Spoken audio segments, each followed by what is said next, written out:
We're going to take another question from the audience. Irene Chalek? Okay, so Irene says, please define the difference between bridge programs and transition to college programs. I'm going to turn to our Christopher Coro. Yes. To define this for us and explain the difference. Well, first of all, I would say that bridge programs is a term that appears in at least Department of Education publications. Transition to college programs as a term isn't one that we use sort of in department speak. What I take from the question, though, is that transition to college programs probably are a type of bridge program leading specifically to some form of post-secondary education. Whereas the way the department is using bridge programs, it isn't the other side of the bridge isn't necessarily post-secondary education. It could be some kind of occupational training. It could be the occupation itself and some kind of on-the-job training. It's the whole notion of the person not only learning the basic skills, the reading, the writing, the math, but also the learning to learn part and being ready for whatever's on the other side of that bridge. Yeah, if I could add, sure. I think that's true. A bridge program has two outcomes. One is the educational advancement. The other is employment advancement. And some of our students do one or the other. They don't necessarily advance educationally. They might opt out, the off-ramp for a while before they come back on the on-ramp. But it's very important for us to provide for our bridge students that do want to advance educationally the support, the transition to college services that they need, and believe me, they need them, to be able to navigate a financial aid system. We found that's critical. We almost have to start with students when they start our bridge program, 16 weeks ahead of it to start that process. So those support services, I think, to make that transition is very important. We do in our partnership with the community colleges, we do a technical specialty course at the community college. So they're going, for their CNC machining as part of the program where we do the other transition. They're more comfortable with us, really.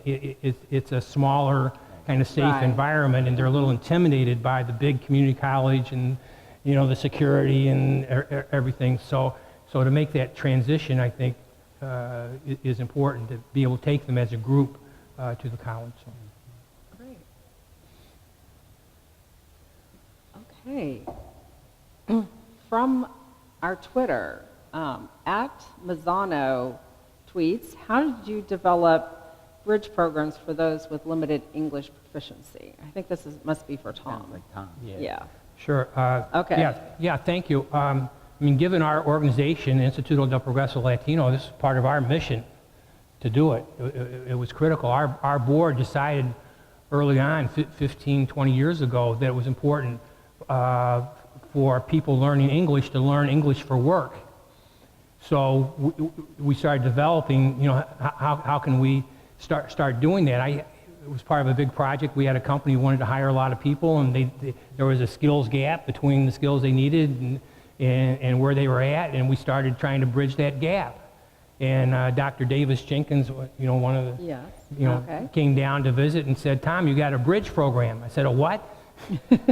"Oh, a bridge. Oh, you're bridging into, employment, bridging, into, working with the resources at the community college." So that's how we, I think, got started, and we of course based it a lot on what had been gone before in terms of contextualizing learning, for career paths, and so it's been a process, I guess, over time, really, that it's continued to develop based on what we learn, based on what we learn from others, and to learn that it's also important, I think, to connect our lower level language learners, into the next level. We start people at about a 4th grade level, is measured on a TABE test.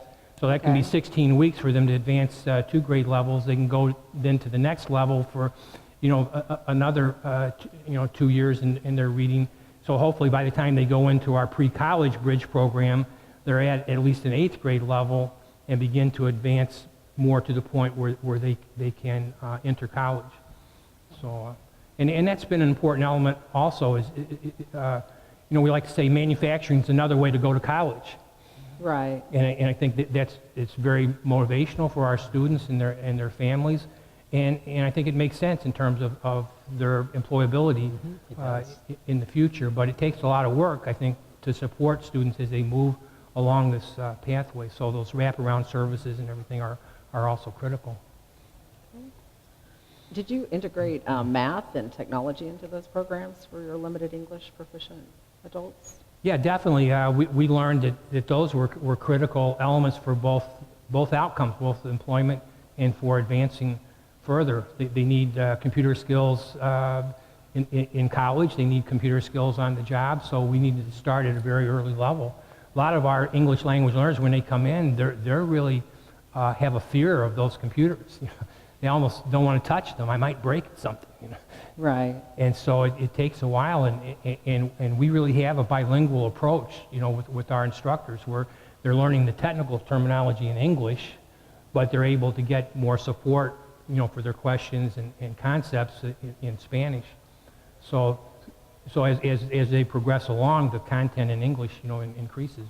I think that also raises or resurrects again that earlier complex question about developing the teachers, because perhaps in some cases the regular ESL teacher isn't the one to be doing the bridge program if there is some math of some level involved. Right. And I'm not saying ESL teachers don't know math, I'm just saying not all of them may know math well enough to be able to teach it at the level that they have to teach it if it's a bridge program for English language learners, in which case there's got to be an alternative for the sake of the student. Is it a co-teaching model? Do you bring in a specialist?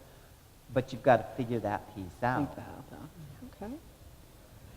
Looks like we have another question from the live audience here. Kathleen writes and asks, you talked about measurements. Could you elaborate on what type of measurements and outcomes that might be expected? I think that was you that talked a little bit about performance metrics and things like that. So. Anybody here work with the Workforce Investment Act? It's, yeah. you know about outcome measurement. Then, so we're measuring enrollments, completions, and unlike most community colleges in the past, we also have to measure placements and retention on the job. So those are all important indicators. We also now, the workforce boards in the city of Chicago have embraced bridge programs. They have a separate funding of WIA dollars for bridge contracts. And then they also include a measurement about did they increase their learning? Did they advance? You do a pre and post test and look at the the learning gains. So learning gains has become another measure. I think, too, that as we build these courses and these pathways, there's an opportunity for the teacher and the student to really use what I would call non-traditional kinds of metrics, but more formative assessment kinds of things. Yeah. And maybe we have to take a little time in that bridge course design to think about what they might be, because the best ones might not be the post-test that we're going to administer as part of the grant obligation. But what are the things that student can demonstrate along the way that tell both the teacher and the student that we're making progress here? And how can we describe those to somebody who doesn't speak necessarily our edu-speak kinds of language? Right. And also, how can we build those in so that they're a part of instruction? I think sometimes when we talk about formative assessment, folks assume, oh no, we already do NRS testing and now they want us to give them another kind. Assessment and test are not synonymous, right. And you can do lots of things that are instructional activities that are actually learning that are also assessing at the same time if you construct them right. Like looking at welds, or I'm sure there are things in IT that you could look at, or All the time. engineering, Yeah. right, that just would give you an indication of how they're doing. Exactly. Okay, it looks like we have time for one more question, and this comes from our audience. Can locally initiated bridge programs succeed without state-level interagency leadership? Wow. Okay. I'm just going to toss that up and see who starts speaking first. So. I think we did for quite a while, but now that we have interagency state-level leadership, it's a big help. In the state of Illinois now, they've determined that adult education programs must connect with career programs, at least to a significant extent. And so I think that's voluntary this year and is about to become mandatory next year. So that took a lot of cooperation and coordination, and it's great to have that support from the state level. Chris? I think, and I'm going to answer it metaphorically. Okay. I think, and therefore hypothetically, as a Fed, I think an island that wants to be excellent can always be excellent if it wants to badly enough. I think if the people on that island or somebody else have any desires to colonize and go elsewhere, it's much easier to do with policy level support, be it at the state level, the federal level, whatever happens to be. Did you have something there too, Tom? No, I just personally think there is risks when you want to operate in a silo, because you don't always take in the benefits of collaboration and that partnership.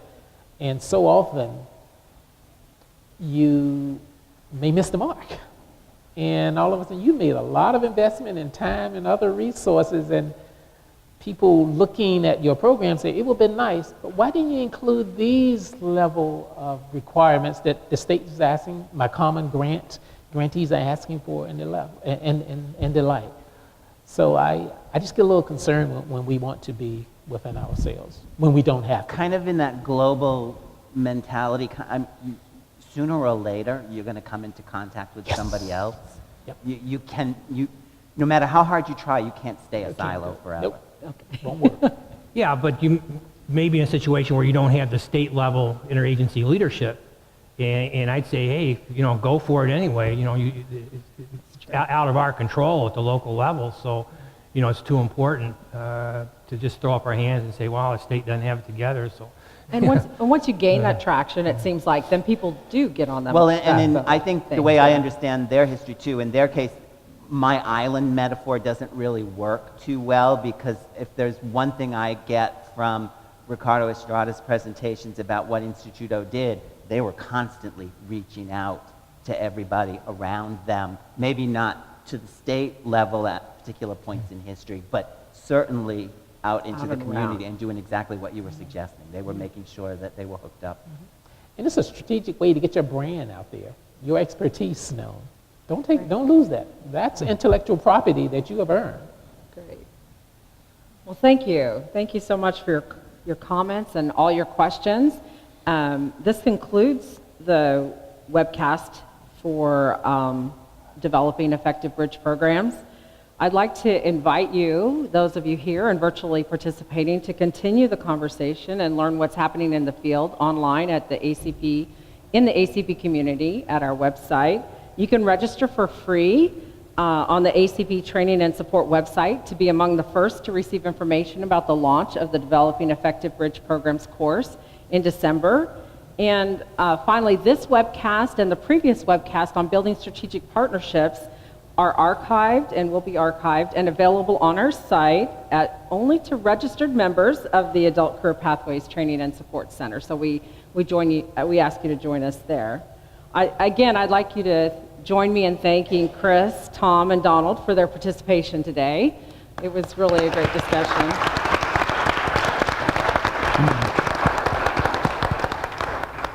And I welcome you to join us virtually again in the community, where if there were questions that you had that weren't answered, we've got them in the queue. We will post them to the ACP online community, and you can join us there. Donald, Tom, and Chris will also be available to answer your questions in the online community. And again, we appreciate the National College Transition Network for hosting the conference and are grateful to the U.S. Department of Education for sponsoring and participating in the webcast series. Thank you all. Have a good afternoon.